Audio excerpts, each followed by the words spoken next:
John Emmett, as usual, first on, or often anyway. Good day, everyone, he says. He's in Weymouth. Nice report from him today, as usual. Peter Taylor, hello from New York City. Gordon Smith, good evening from Denmark. Thierry de Jong is down in SoCal. Fritz Mueller in Miami, where he says it's stormy. Jonathan Frank in Galveston, Galveston, Texas, that is.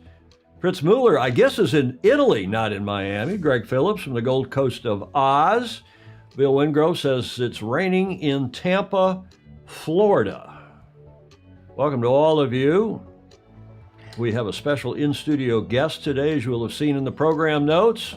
Really looking forward to the show. It's going to be a great one. Let's get it across the starting line.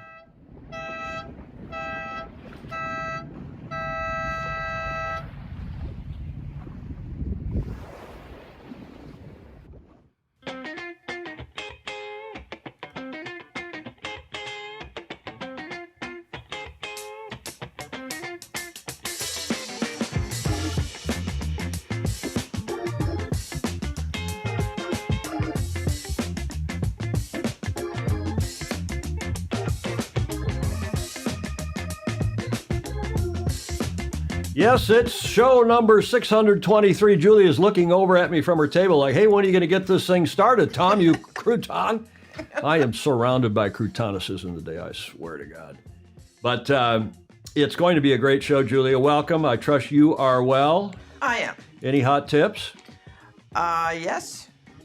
We'll have to look forward to what the orcas are doing. The orcas, yeah. We've got another video on the orcas, believe it or not. Yes. We do indeed. Homchick is on here. Paul is saying greetings, Tom and everyone. Alistair Murray is up and Adam and early in Australia and presumably in Melbourne. He was. His report, we have a AAAA from him today, and he was in Hobart in Tasmania. Mm-hmm.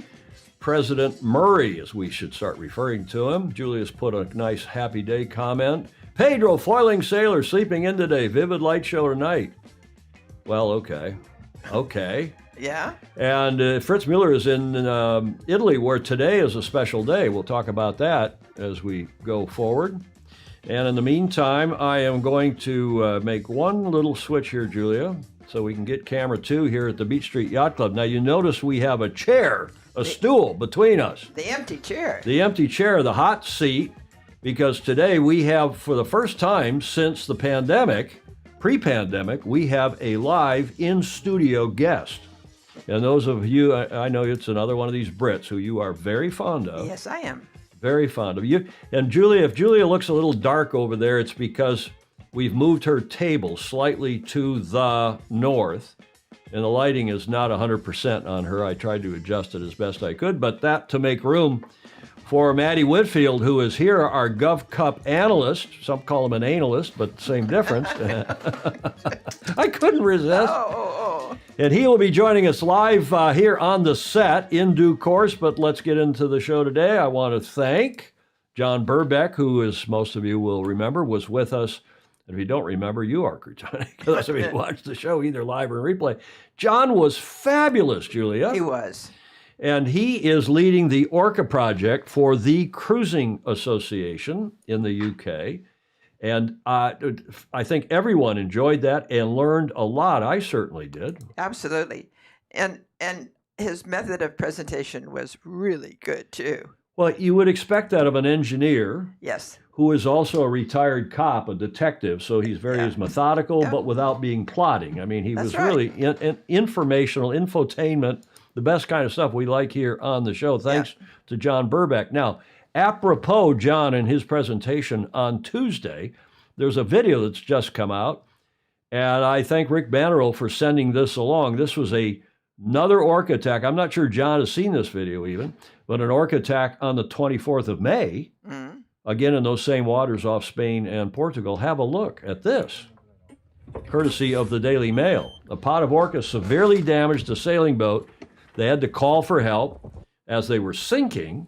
The incident is the latest in this series carried out by killer whales on vessels south of Spain and west of Portugal. Here they are in this video that appeared on the Daily Mail website. Now, it's a long video. I won't play the whole thing, but I think you can already hear. I don't know if they're banging pots and pans. That was one of the anecdotes that John talked about on the show on Tuesday. Tuesday. Did I say Friday? I meant Tuesday. And here they are, the orca, and it's not orcas. The plural we learned is orca. And apparently dumping sand over the side helps because it disrupts not their eyesight, but their sonar. And they're trying to apparently have some fun with the boat, or they're upset at the boats. Nobody's quite sure, including John. But now I'm going to fast forward to the part of the video where it gets dicey. Listen to this. Hours later. We need assistance immediately. We need assistance immediately. We are sinking. We are sinking. We are sinking. Look at that. I sent the video out from our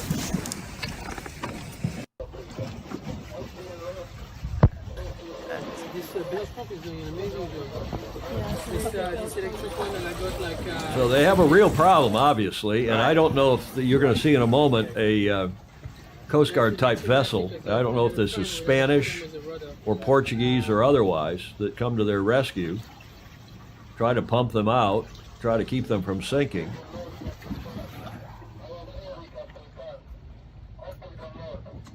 Yeah, what can we? this won't help anymore. They're bailing the boat. This won't help. It's coming a lot.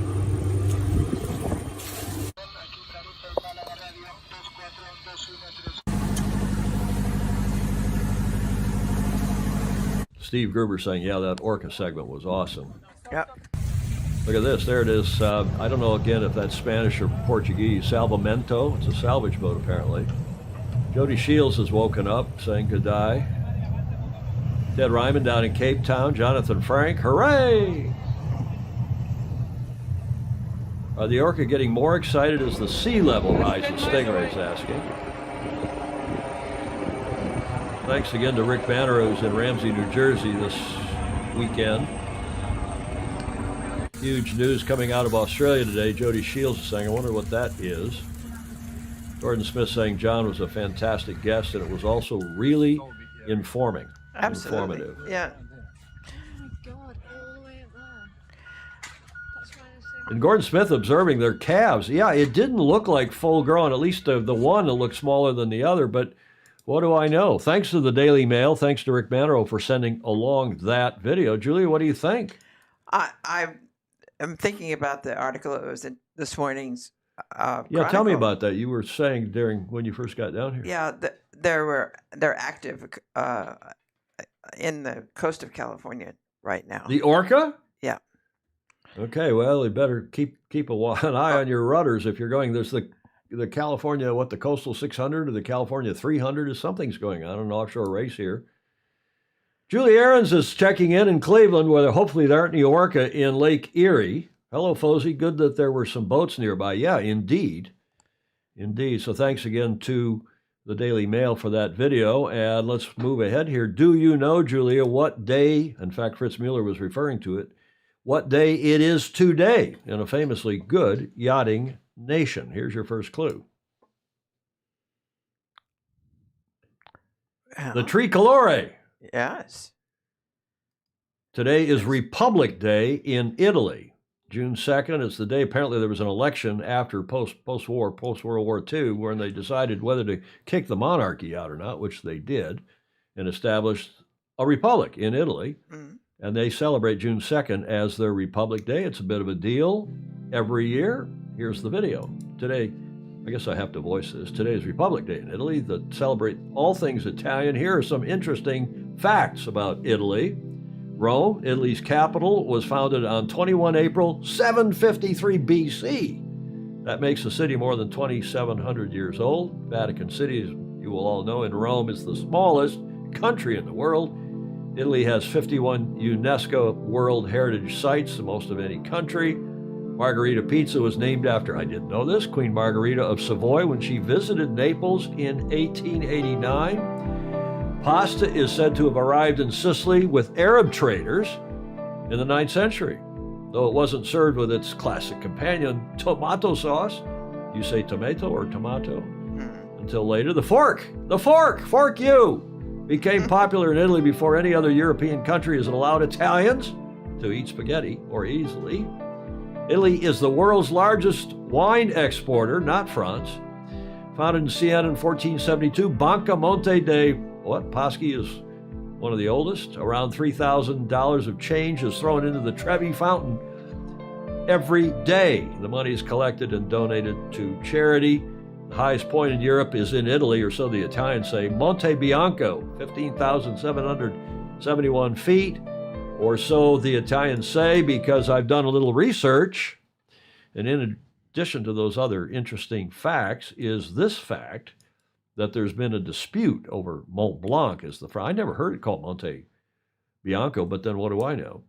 Both meaning White Mountain, both Mont Blanc and Monte Bianco. It's the highest mountain in the Alps and in Western Europe, and the highest mountain in Europe outside of the Caucasus. Mountains rising 4,800 and change meters, 15,700 feet above sea level, as we said. Located on the French-Italian border, it's the second most prominent mountain in Europe after Mount Elbrus, and is the 11th and most prominent mountain summit in the world. But what I didn't know is that, I thought it was in France, ownership of the summit area has long been disputed. Now, did you know that? Between France and Italy? No. I did not either. So you learn something new every day here on Sailing Illustrated, this infotainment show. We're delighted to have all of our FOSI joining us, or many of our FOSI joining us again today, where especially including our Kiwi FOSI. Do you know what day it is, Julia, in New Zealand, or what weekend it is? No. You know the Union Jack, though. Yes. Well, apparently, who was it? King whatever the 7th, who was a sailor, the sailing king, as Hamish Ross likes to call him, decided to run his birthday on Trooping of the Colors on the big holiday when the weather's nice in June, rather than doing it on his birthday in November to have a nice public holiday for everybody. Right. And that is coming up in a couple of weeks. But some countries, including New Zealand, celebrate the king's birthday as it was the queen's birthday, Right. even though her birthday wasn't in June either. They celebrate it this weekend, and they have a 3-day weekend. And it's the start in New Zealand of their ski season, or so, they think. It's kind of the informal start. Celebrating the sovereign on the first Monday in June, Kiwis celebrate the official birthday of the reigning monarch of the United Kingdom, because, of course, New Zealand is a constitutional monarchy with the king or queen of the UK acting as the head of state. So it's also being celebrated in due course in a couple weeks. King Charles III, his birthday will be celebrated. The king's birthday. Happy King's birthday to all of you in New Zealand this weekend, 3-day weekend, bank holiday. Mm-hmm. Enjoy that. Any other comments here before we move on? J. Frederick Bland. Boomer Bland saying they didn't know about tomatoes until the European conquest of the New World. Is that right? They came from South America. They must have come from Mexico or South America, right? Yeah. Steve Atkins.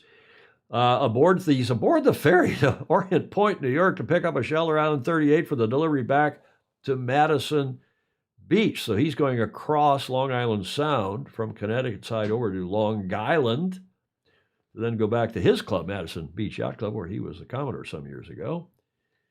Stingray, I've recently enjoyed a pizza in the oldest pizza restaurant in the world in, of course, Napoli. Awesome spot. I don't know about you, Julia, but I think Napoli has the best pizza. I like Napoleitano. How do you say it? Neapolitan. Neapolitan. Well, we say it in that's anglicized, but I think they have the best pizza. Of all the cities in the world where I've eaten pizza, including Rome and Sardinia and Milano and down in the south. And I was surprised when I Tropical. first went to Italy that no one had ever heard of pizza. Well, have they ever heard of French fries in France? I know what I could. No, that was, 70 years ago. Oh, Ted Ryman, you can shake your finger at him. You see what he said? No. Fork you illustrated. Oh, yeah. Got a message received. Yeah. Richard Draverman. Hello, Richard. Long time. There is an interesting museum in Eden, New South Wales, dedicated to Old Tom, a killer whale who helped whalers find whales. Old Tom. That could be. There you could are. Be my new nickname. Yeah. Old Tom. OT. Except my dad is older than I by 20 years, and he's still alive and kicking. In the UK, it is National Fish and Chips Day. Is it really? Gordon Smith? Andy Rose is watching. Steve and I are watching. Hi, Steve and Frederick. I even figured out how to mirror it on the TV. Well, welcome to Andy Rose, the Gulf Cup guru, and he's on because he got a text from me hearing that Matty Whitfield is joining in due course, and he will, here in Studio B with the stool, which I dragged down from Julia's. Thank you for letting me have that stool, Julia. Indeed. From her place today. Let's carry on here. We've got some big news, but I want to finish up the A block as usual with our regular report from John Emmett. The esteemed John Emmett, the Olympic coach, our Fozy, who gives us a report for every show. And we call it the Coach's Corner. Super Fozy John Emmett, who is in his hometown of Weymouth today. Hi, Tom, Julia, and all the Fozy. I'm still back in Weymouth, and you can see Portland Harbour behind. In fact, if I look carefully, you might be able to see exactly where we filmed from on a previous occasion. Now, specifically behind me is the Nothe Middle Race area, and what made me think about that is a lot of teams are now announcing who's going to go to the Paris, or I should say Marseille, test event. Now, this is such a good test to see who should go, who can perform very well at that venue, but also to give the riders and the runners for who to follow. So it was actually here on the Nothe Middle Race area that Lily won the test event middle race, and I think that's something that gave her a huge amount of confidence going forward, and it's that confidence in the Olympic venue which is so important, and that's why for some teams, if you medal at the test event in Marseille, you may well get selected. But this is a very special area. You'll probably see in a minute, which it's the Nothe Garden. It's a large green area where all the spectators sat and had a really good view, like a natural stadium of the racing. So before the racing happened, I took Lily around now. It was sort of the golden hour for a walk and a talk, as I often did. And we looked at this medal race area. When we came back to the Little Sea Caravan Park, the team leader was actually really quite nervous. I think he thought Lily had tried to escape the Chinese team and had left the country. Couldn't understand sailing-wise what you might be doing so late in the evening. But actually here you can beautifully see the gusts, the areas of more and less pressure in various wind directions, and it was winning that medal race, and indeed winning the medal race in 2012 that gave Lily that medal. And that's why it's such an important thing. I mean, I was looking at some of the regattas these year in the alternative formats for IQ foil, etc., where it's not it's a winner takes it all race, so it's a very different sport. So if we have a little look round, you can sort of see we're on a natural hill here, and the thing that made me think about this is now a lot of the British are back sailing, taking a little bit of time away from Marseille and training at the home base of Weymouth, and that the harbour's full. There's a lot of the youths are here because it's the half term, and the groups will often do their own little bit of training together and then come together at the end of the day for some racing. And that's a really nice thing, why the strength and depth is very important. And maybe it's something we'll talk about later, but I'm a big fan of trying to increase female participation, because there's no reason why we can't have 50% representation in terms of physical barriers and all the rest of it. It's just trying to get the females who are probably heavily involved in Optimus, which is maybe 50-50, still involved when they're older. And from my perspective, it'd be lovely to see more female jurors, more female coaches, more female managers. But yeah, welcome to the Nothe, and this is obviously a place that has very special memories for me. In fact, if you look in the background, you can probably see Castle Cove Sailing Club. All the yachts are now on the water, and they'll be on the water until about November time, because at that point the insurance doesn't cover them anymore. So we've got really busy series, sort of Monday, Wednesday and most weekends. But the harbour itself, it's looking very quiet now. but it's not going to be like that very soon. So more on that to come next week. And hopefully I'll see you all on the show. Comments welcome, and also very interested in any comments about some of the interviews I've been doing, who I should grab, what I should ask, and yeah, see you soon. Speaking of which, I've got an interview that he did leading up to this big foiling event that's going on in Weymouth in the Moth event. What are you smiling about? Oh, this final shot. That's why I said it's the beard, the wife, and Marseille. He's got a cameo appearance here by the gold medalist Yes. Lily Zhu, his wife. There, Yes. I guess she was filming the video for him, so it's nice to have her on the show as well today. And speaking of that video, here 'tis. Hey, Michael. Hi, I'm John Emmett. I'm here at the Weymouth and Portland National Sailing Academy, and it's a great pleasure to talk to Michael. Can you introduce yourself, who you are, where you come from? Yeah, my name is Michael Manager. I'm from California, and I'm a sailor on American Magic.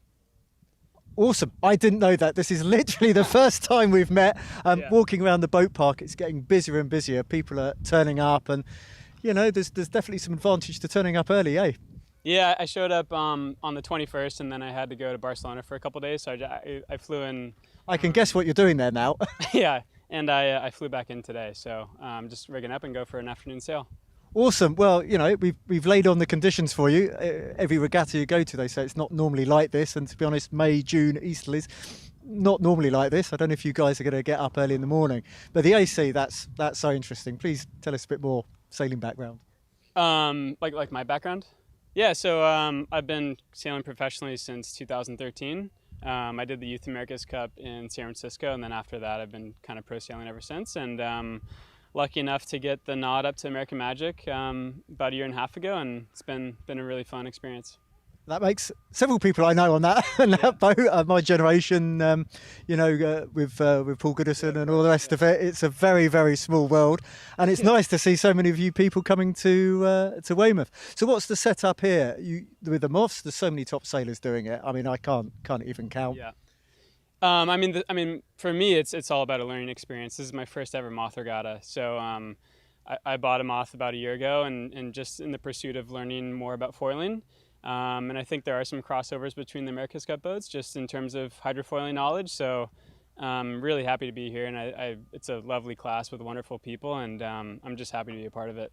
I mean, they do nickname it. I don't know if you've heard this. They do call this Foil Town.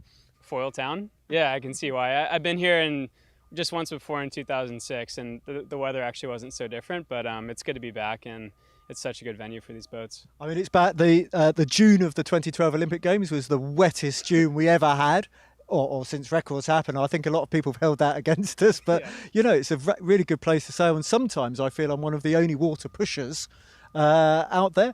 So what training have you done so far? Because it looks like it's a really big fleet. Yeah, to be honest, I've probably done like 30 to 40 days of moth sailing, so my training's been a little bit limited. We've been really busy sailing the AC40 and the AC75 in Pensacola, so we haven't done a ton of training, to be honest, but that's why I'm here a little bit early and just trying to sail every day and get better. And you enjoying the learning curve? Would you say there's any particular runners and riders? It's just looking around the boat park. I mean, it's like a who's who of sailing. Yeah, of course. I mean, like I said, I'm new to the class, so there's a lot of fantastic sailors in the fleet that I've yet to meet and get to know. But for me, it's all about just improving every day and getting a little bit better and just learning from everyone. So it's a really interesting class. Okay, now you get the idea. John does these fabulous interviews with various people, especially coming through Weymouth, which is one of the most active sailing areas in the world. Michael Manager, who's from Newport Beach, the club, Newport Harbor Yacht Club, just across from Balboa there. And those two clubs are very, they're very close, work closely together on a number of cool events and just racing in general in Newport Beach. And his dad is also a fabulous sailor and longtime friend. And I didn't pick this interview because it was an American, but because here's an America's Cup sailor who's never raced in a Moth before and is going off now to sail in the Moth Worlds, which are being held. We're going to cover the Moth Worlds. It's going to be arguably the coolest event in the country this year. Yes. You think? Yeah, well, all the hot shots are there. There's the promo for it, the 2023 Moth Worlds at the Weymouth and Portsmouth National Sailing Association in the UK, coming up here in a couple weeks' time. There's no date on that slide. That was their that was their cover slide that bookended their video. Thanks to John Emmett for that segment. Get to the front of the fleet. John Emmett Sailing, and he likes to say, Julia, Take this very opportunity to like, follow, and share. Spread the good news with your friends. yeah, click the bell, subscribe, so that when we put a notice up the night before every show, it'll remind you and others that we are going live at 1300 Pacific, as we do every Tuesday and Friday. And subscribe requires no money. Yeah, we're not talking about subscription like a magazine subscription, right? No. Okay, we better dip into the comments because they are coming fast and furious. First of all, there's somebody here, Alejandra Mary, who looks a little, shall we say, cheesy, replying. She's replying to each of the guys on here. Hey, what's up? Julia maybe want to block her, but she may be interesting too, replying to Jonathan Frank. Jonathan Frank, can you text me, baby? She's hitting on all the guys here in the comments. Mm. Julie Ahrens, she hasn't hit on you, has she? Julie's saying the best pizza I ever had was in a restaurant in Bern, Switzerland, Bern, owned by a Neapolitan couple who had emigrated there. Yes, I think you agree. Julie and I agree on something. We often agree. What else? Gordon Smith's made a couple of funny comments. Beautiful location, Jonathan Frank, talking about Weymouth and those hills from which John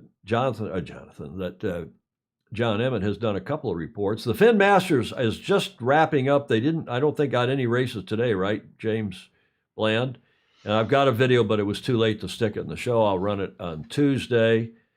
Gordon Smith agreeing that facility in Weymouth, a fantastic facility, an excellent use of a legacy Olympic venue, which is going to lead me to make an editorial comment here. Not that I ever do that.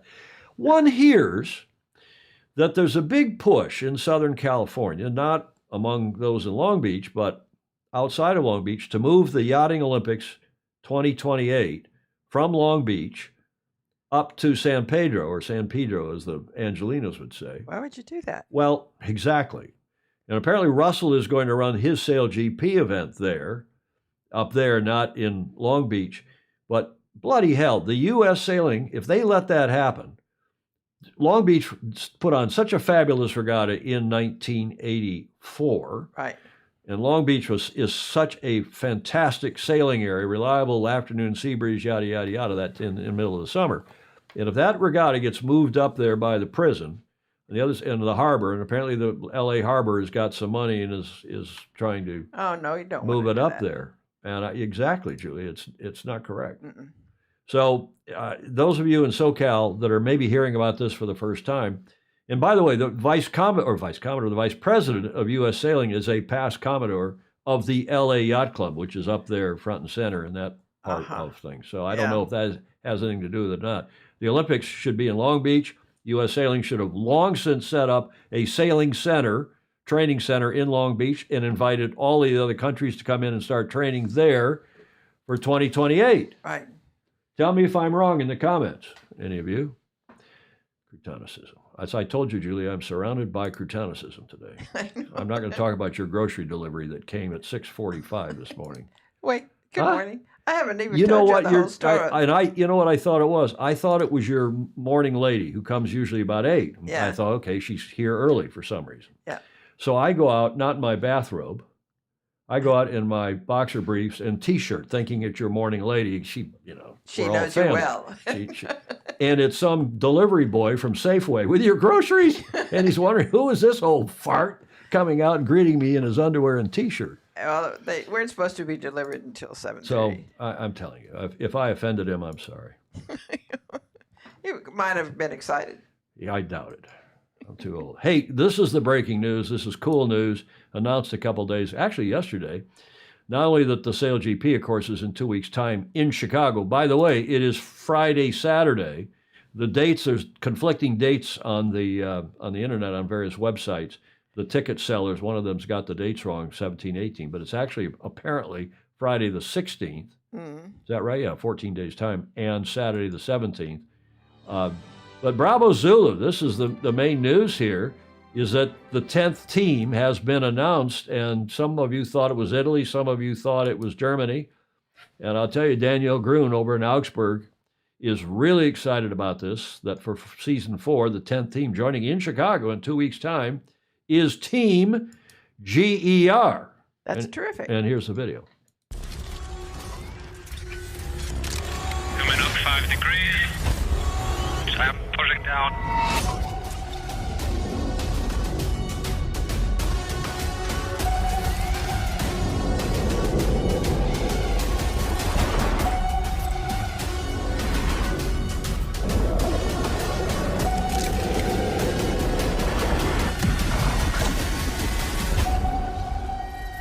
Achtung! That video's. I wasn't that impressed with the video, but I am really impressed with Germany coming in. They look, as you could only expect from the Germans, well organized, well thought out, and we'll tell you some more now about that team. Look, this has been in my cover slide, this photo, and this is the owner of the team on the left.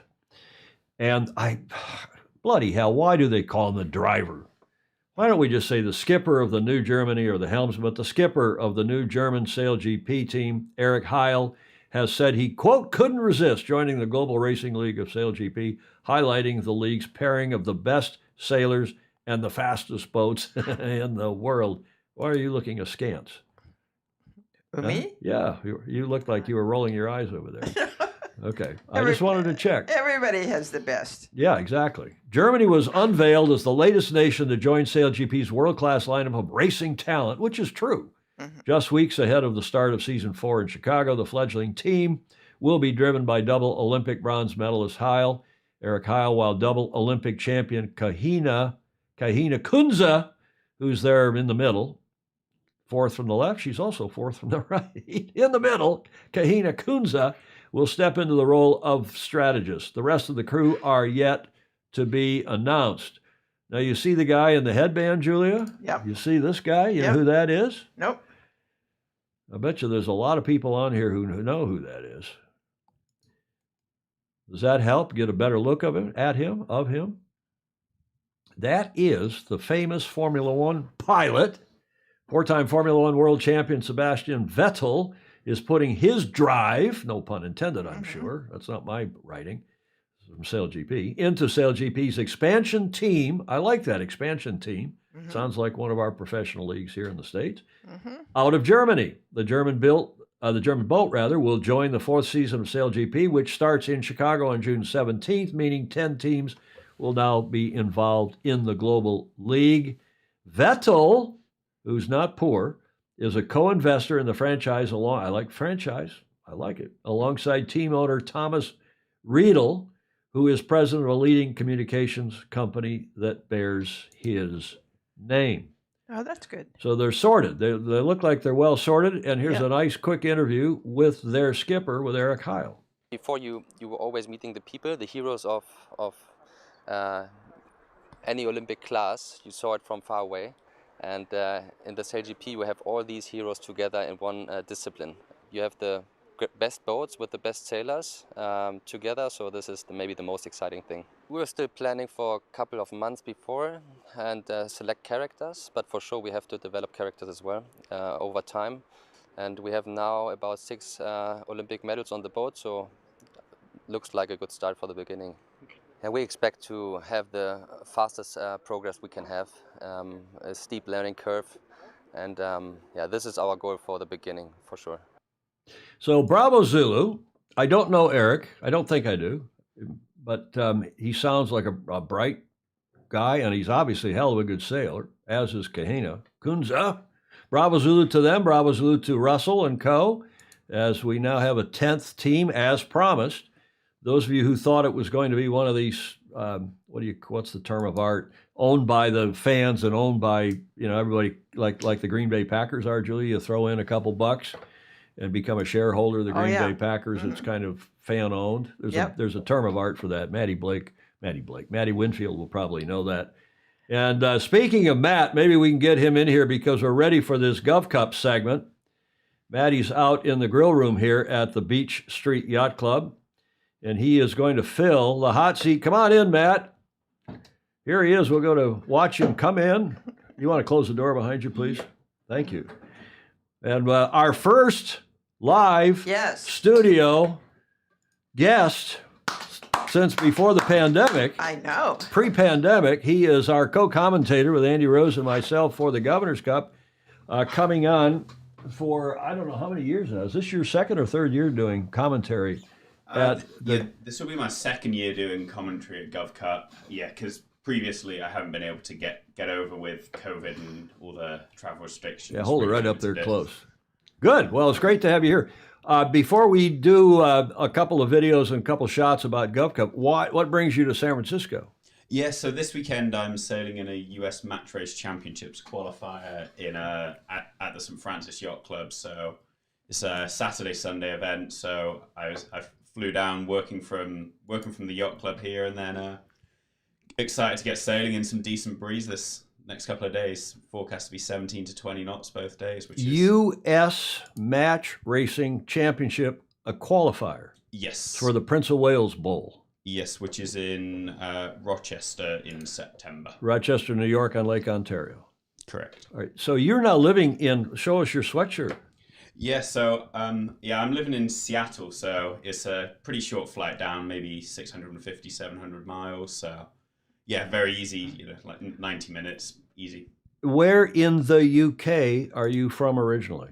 So I grew up in Cardiff in South Wales, so on the coast, on the south coast, but not the south coast, but lived in Southampton at university, so kind of spent different times in different places, in big sailing place in the UK, always making every decision to make sure I get next to boats. And you've won a couple of big events in the match racing world in the UK and some college events? Yeah, so we've done a few events over the years and won a couple of youth events, a couple of open events, and like college nationals, etc. So yeah, no, it's a part of the sport I love doing. What else are you going to do this year besides be co-commentator with Andy and myself at Gov Cup in late July? Yeah, so I've got a pretty busy next couple of months coming up. So I've got next week I am doing a race called the Van Isle 360. So it's a race round Vancouver Island.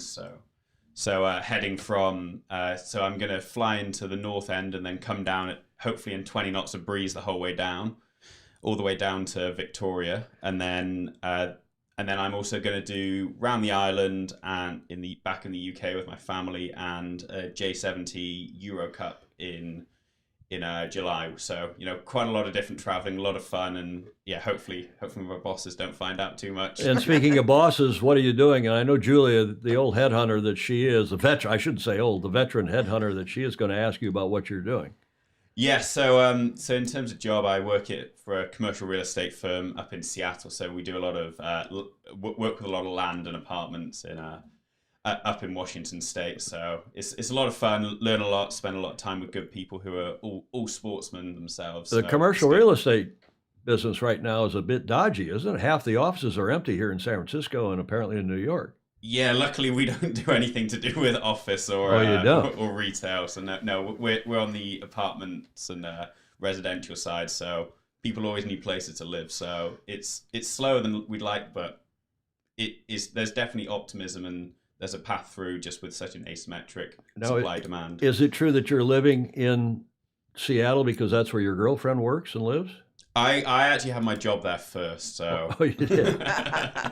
Well, she's pretty nice. We like her a lot. She's also from SoCal, from Newport Beach. And is she going to be with us at Gov Cup? Yeah, she's heading down for Gov Cup as well. So she's not a sailor, but likes the idea of sailing. But I don't think we can get her too much into sailing because she's very sensitive to the sun, likes a sun cream, and doesn't like going out in the sun in the middle of the day. So Southern California sailing's not really away from the sun. Speaking of people who like you, I know you stayed here at the Beach Street Yacht Club before, right? Yeah. Julia's looking at you with googly eyes. I know to have another guy here at the Beach Street Yacht Club. Oh yes. Did you have a question for Matt? No, we talked earlier, but when I was in hair and makeup. Yes. Okay, so you're fully up to speed? Pretty much. Okay, so Maddie, let's go talk about the Gov Cup, which, as you know, this is the 23rd. What is this, a 50-what edition? We'll get a comment from Andy and Steve and perhaps others who are watching. But let's look first at this video, the bumper for the Governor's Cup, coming up the end of July, Balboa Yacht Club.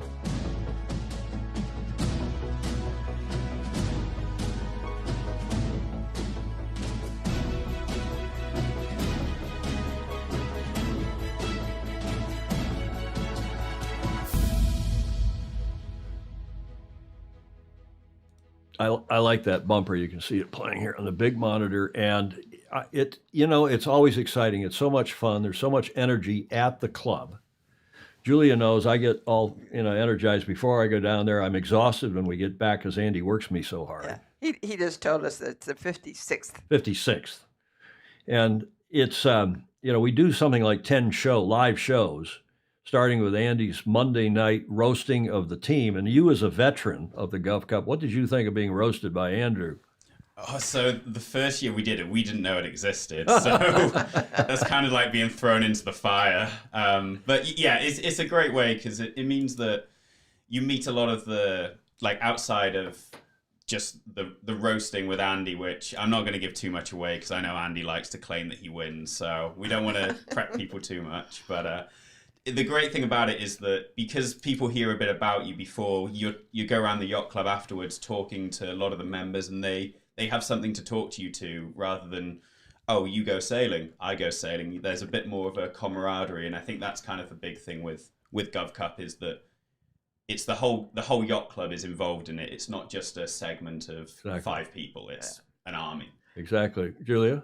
Yeah, I mean, there's 300 people as volunteers involved. Yeah, give or take. Yeah, exactly. It's a terrific event. And we're looking forward to it. I'm looking forward to doing commentary. In fact, I keep trying to retire from doing commentary. I really have stepped back. I just sort of host the presentation. You and Andy do the heavy lifting. And increasingly, we're getting some of the kids to come on after maybe veterans or after they've been eliminated. And they're really, really good. I mean, you're great. But I'll tell you what, a couple of these kids, like the young kid from Newport Harbor Yacht Club. Yeah, Morgan Pinckney. Morgan Pinckney. Is terrific. Well, let's get your view on who might win. We had these 3 cups together down there when we, Golden Gate Yacht Club, held the America's Cup trophy, and this is still, I think, one of the best photos in the modern history of the sport. The Gov Cup in the foreground, the America's Cup there in the middle, up on the pedestal a bit, and then the famously cool Congressional Cup there in the upper right corner of that shot. And I think Balboa Yacht Club at the Gov Cup is the only club that has had all 3 trophies together at once, thanks to Long Beach Yacht Club and the then trustee, Golden Gate Yacht Club. But a good idea by Andy to get them all together. And now let's go talk about, before we get to this year's competitors, we had Andy on the show here in April, I guess it was, to announce the list of competitors. But Maddie, this gentleman right here on the screen, you told us if he's not the smartest guy in the sport, he's one of the smartest guys. He will not be racing this year. Tell us about Robbie King. Yeah, so me and Robbie go back a long time, since we were maybe 6, 7, or 8 sailing oppies back in the UK. So we've known each other for ages, and Robbie's one of those kids who, like, he's not a kid now. He's doing a PhD because he's doing a PhD at he's still a kid, isn't he, Julie? Just like Matt. Yes. So he's at Caltech doing a PhD in quantum computing, which, when I tried to ask him how to explain it, he said, "Well, firstly, you won't understand, and secondly, there is no definition because we don't know what we're doing. Like, we have an idea, but we don't know what that idea will end up being." So, really, like, he's a really, really, really nice guy, really, really good sailor, and his academic prowess comes through in his sailing. He's very calculated and methodical, which, he's a really, really nice guy, really good sailor. Julia, do you have any idea what quantum computing really? I mean, we've all read about it. We've all heard about it. Yes. I mean, I understand AI. Yeah. I get that, and I get what some of the worries is, but quantum computing is right up there as well. It takes more fingers in more different areas and puts them together. Well, it's X's and O's on and off at the atomic level. Yeah. But it's really not even that, because the X's and O's, which in the digital world are visible and you can see it in the computer chips, or at least see it digitally. Yeah. But here at the quantum level, you don't know because of the uncertainty principle, right? Mm-hmm. Right, Matt? I'm talking to a realist. This is way above my pay. A real estate guy and a headhunter, but at least she went to Stanford. I would have expected, Julia, for you to understand this. Okay, let's carry on here. We have the list of competitors for the 56th edition for this year's 2023 Gov Cup that Andy was here kindly in April. He was on live via Skype or Zoom, I guess it was, in April. And Nicholas Bernal from Brazil. This is the first time I think that there's a South American competitor. But from Brazil, Alec Coleman, one of the first, if not the first, from Canada. Oh, Canada. Do you know this kid, Alexander, is it Colkid? Yeah, so he went to the University of Southampton, so the same school as I went to back in the UK. So yeah, he's from Liverpool originally growing up, so grew up at West Kirby Sailing Club, which is the host of the Wilson Trophy. Indeed. Which just happened a couple of weeks ago, which is one of the best events in the world. And he's won a lot of match racing in the UK, college. So he's good. He's okay. Yeah, no, he's a really good sailor. I think he'll be. How about Jack Egan? Yeah, I think Jack's my pick to win Gov Cup. I think. Really? Yeah, I think. Well, let's not get into that quite yet. I was going to save that. Tom Higgins from Ireland, Josh Hyde from NZ, from New Zealand, the Kiwi, Max Paul from Australia. So these are new names for a lot of us. Jeffrey Peterson, the veteran, former winner, back. Balboa's Yacht Club's hometown favorite. Timothy Rossi from France.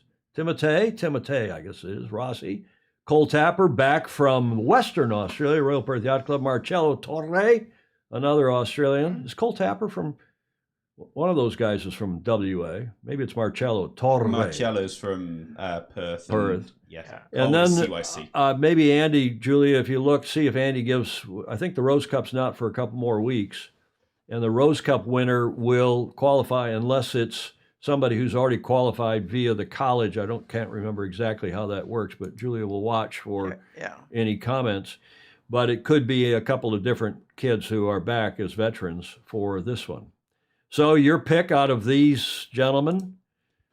Yes, so I think there's quite a few teams that you can pick. Obviously, Jeffrey Peterson's got to be in the conversation for are you going to win? A former winner, so clearly shown that he can do it, and he's got a great crew that he can sail with, and they're going to come back with a lot of experience. But I fancy Jack Egan because watching him sail last year, he was very, very, very fast when he got a bit of space, and I just think that if he's improved his team racing, improved his match racing, and the details of that, he can really be a real threat to win. And he was 2-1 up in the semi-finals against Jeffrey and his team last year. So, he was very much on the brink of doing well. So I think if he can just piece it all together, I fancy him. Okay. So I grabbed this photo in anticipation. And thank you to Mary Longpre for use of her photos. If Mary's watching, she is one of the best sailing photographers in the world. We appreciate her very much. Of Jeffrey Peterson here and Jack Egan. And you pick those as your two best hot prospects, the top two. Yeah, I think it.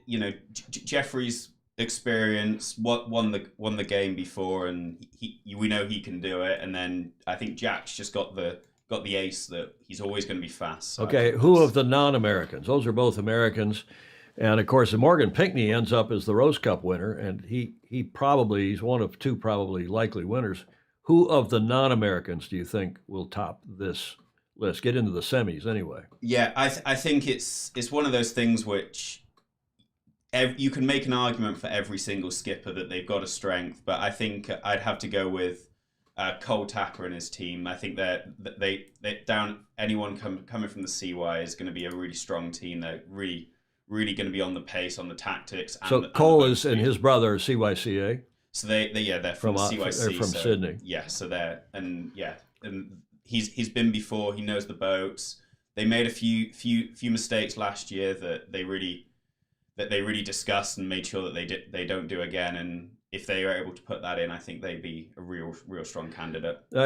Here's some comments. Josh Tosa, who was the marketing director at U.S. Sailing and is now running, he's involved with doing marketing promotion for a big boat company here in the U.S., distributing, among other things. What's your big boat manufacturer in the U.K.? RS Yachts and some others.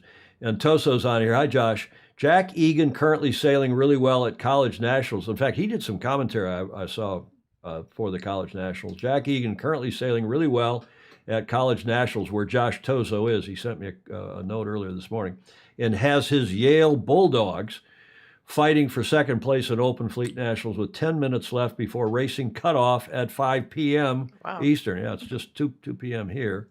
So it's just about to be 5 p.m. in New York. So Jack Egan, Andy Rose now said, up, Jack Egan won't be here. Won't be. He is sailing in the BUSA Tour in the UK. So now the top 2 Rose Cup finishers will be in. TFE, you'll recall that the Rose Cup last year, so Morgan and likely Justin Callahan, who were the 2 finalists last year in Rose Cup. So we're not going to have Jack Egan. There we go. Well, that's just some breaking news. Sorry to hear that, but he's going to be sailing in the British USA Tour. What is that? Is it team racing? It's a mix of team race, match race, and fleet racing events. Yeah, I did the tour when it was in the UK and on the East Coast when I was in college. It's a really good international sailing event where you do a tour of multiple different places and high level sailing, multiple venues, multiple boats. Really learn a lot. You won the British Match Racing Championship more than once?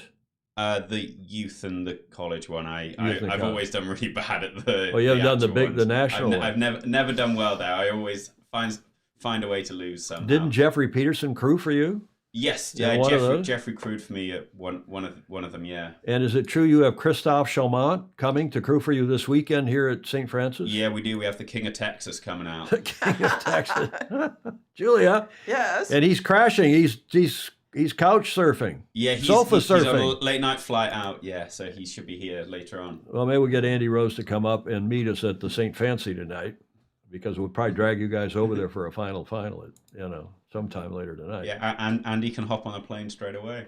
Well, I think Andy by now owns a plane, doesn't he? He's a man of international mystery. One other interesting comment. You see Alistair Murray's comment, Julia? He's saying that Max Paul, who's on this list, Yes.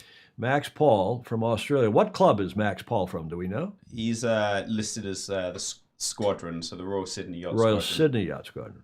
Okay.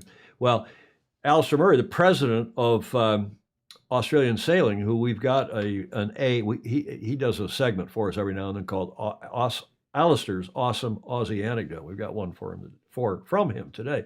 Max Paul, he says, is the son of Sarah Kenny, the famously good sailor, who is the vice president of World Sailing and obviously an Australian. So, okay, well, that connects a few of the dots. Any other comments, Julia? No. Is Matt doing, question from Stingray, who lives there. We got to put you together with Stingray. Oh, yes. We should put Maddie together with Stingray. Absolutely. Up in Seattle. He did college sailing at UW. Mm-hmm. He's a retired Boeing engineer, and a lot of fun. But he's a bit of a party boy, I can tell you firsthand. So you got to better get my tolerance up then. Better be careful with Stingray. But he's asking, are you doing any racing in Seattle? Yeah, so I do. I sail J70s on the lake on Wednesdays, and then Lake Washington. On Lake Washington, yeah. So very light breeze, kind of different to San Francisco, but really good racing. We're getting kind of double figures out on Wednesday nights, which is a lot of fun. So we get competitive racing. A couple of the boats are in Garda at the moment, and yeah, then also doing a bit on TP52s as well. So yeah. So pretty busy on the water.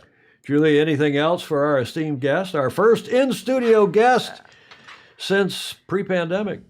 No, it's fun to follow you and your different escapades, and so I look forward to hearing more successes. Yeah, it's great having the Beach Street Yacht Club's hospitality. Everyone here is very, very nice and friendly. Well, you're a member. You've stayed here more than once, haven't you? Yes. Yeah. And Chalmant, I don't know if Christoph's ever stayed here before.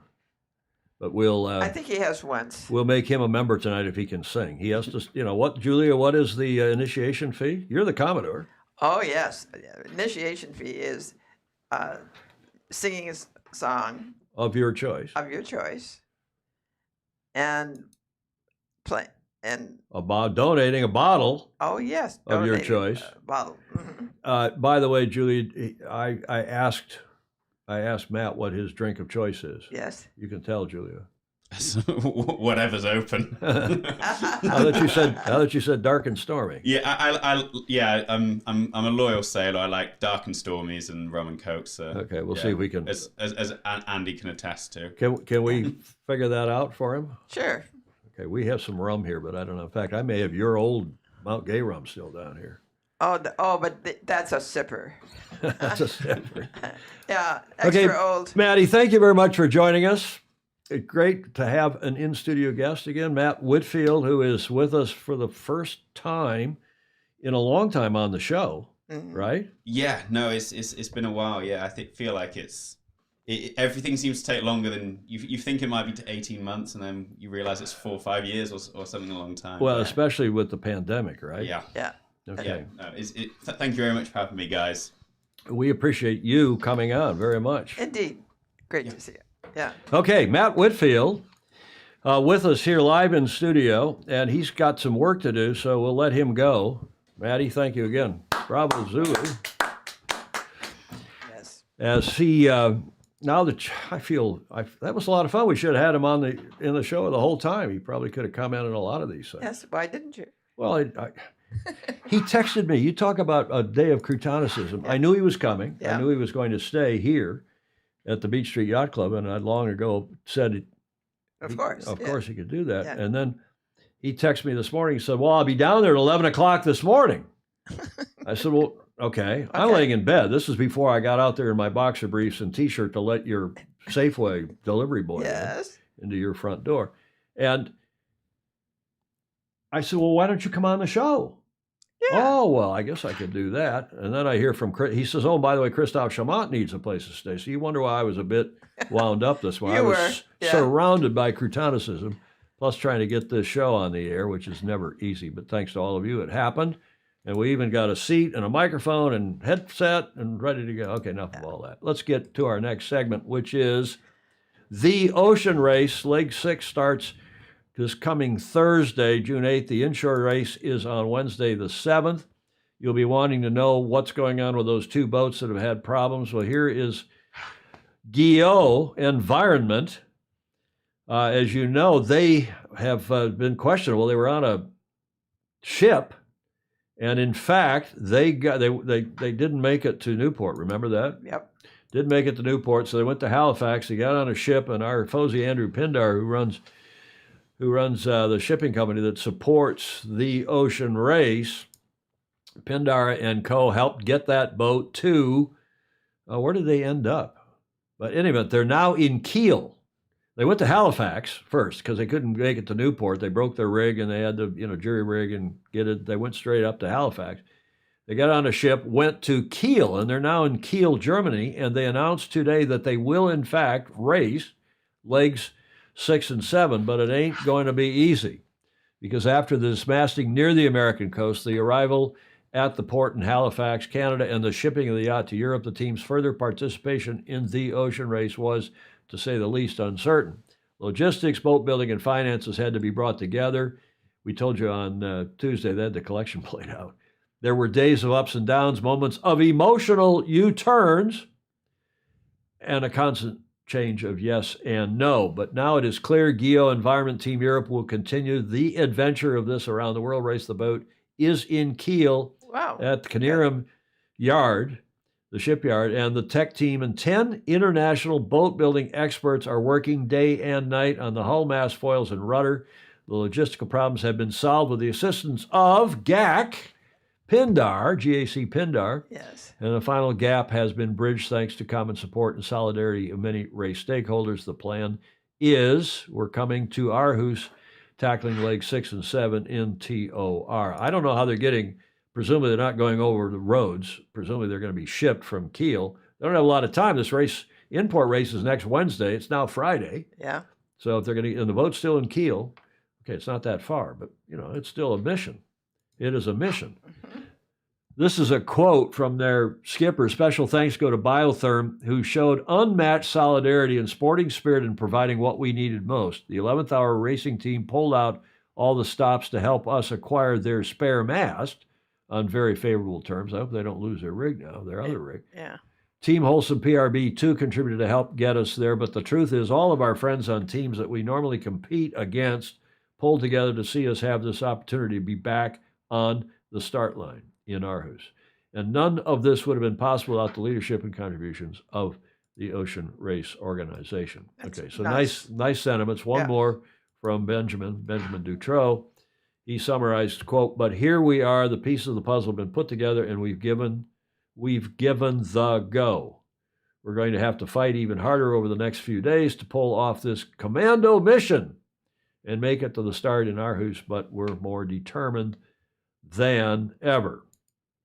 So now you'll ask, well, what about Biotherm, who had to retire? In fact, the race committee, they didn't retire. They actually shortened the course so they could finish and get some points for this race and then go ashore and try to get themselves sorted out. Because remember, they broke their, I guess it was their port shroud.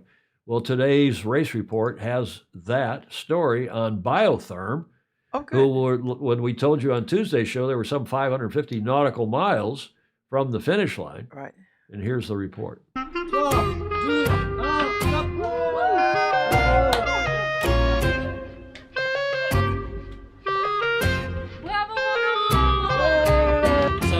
we've cut the finish line. They've shortened the course for us. So we just crossed the meridian line. And yeah, 4th place, which is good. And now we're preparing for the next leg. Biotherm crossed the virtual finish line that was implemented by the Ocean Race along the line of 0 longitude. You heard him say.